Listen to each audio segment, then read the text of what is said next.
News on Sunday that President Yoweri Museveni had sacked General Gerald Karyeija, Uganda's longest-serving Inspector General of Police, and his counterpart Security Minister, retired Lieutenant General Henry Tumukunde, drew mixed reactions across the country.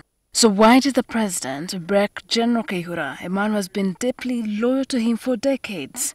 There was admission by the president himself and the former IGP that the police had been infiltrated by criminals. So I believe that part of it is to solve that infiltration. It is not so much that Kayihura had failed to do the policing per se, but that because he had conflicted with General Tumukunde. Kayihura, a soldier and lawyer, was replaced by his former deputy Martin Okoth Ochola, a career policeman who will be deputized by former commander of the military police, Brigadier Stephen Sabit Muzei Majenyi. He has specifically listened, in my view, to those who were saying, do not militarize the police. The police has a special role it plays that is not necessarily military. As whether that will play out is another conversation that we can have, since the deputy does come from the chieftaincy of military intelligence. Makerere history don Professor Mwambustya Ndebesa says it would be naive for anyone to expect change in the new leadership of the police and intelligence agencies. I don't see any change. We are going to have Kayihuraism without Kayihura because the general who has been appointed as deputy of Ochola will also, I think, do the same in respect of political policing. Analysts say perhaps Kayihura's strength lay in disabling opposition politicians' activities, having overseen 3 general elections, 2006, 2011 and 2016, 2 of which were contested in the Supreme Court.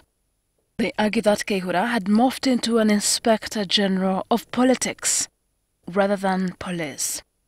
There was preoccupation with restoring order in the political domain, and it overshadowed restoring or maintaining order in the criminal domain.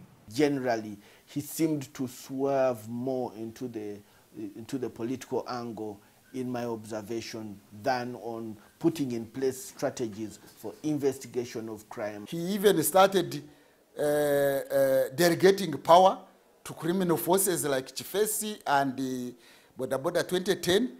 I have already said that Kayihura actually chiefesanized the police. In April 2007, at the burial of then Defense Ministry Permanent Secretary and former head of military intelligence, Brigadier Nobo Mayombo, President Museveni described Kayihura as a true NRM cadre. And Kayihura lived the description. He said as much at a Thanksgiving party last year in his father's honor at his home in native Chisoro district. General Kayihura did not betray the president in as far as political spying and political policing is concerned. He was doing exactly why he was appointed to be an NRM cadre in the security forces. And he concentrated on that, and he did it successfully. The president sprung another surprise when he appointed current Army MP and former Army Commander General Tumukunde to replace Lieutenant General Henry Tumukunde as Security Minister. Analysts say this bush war hero is expected to cool the tensions. The president wanted to bring a minister of security that appears to be calm and has a national appeal as somebody who does not belong to factions. I think Tumukunde will also, do very well in respect of political policing.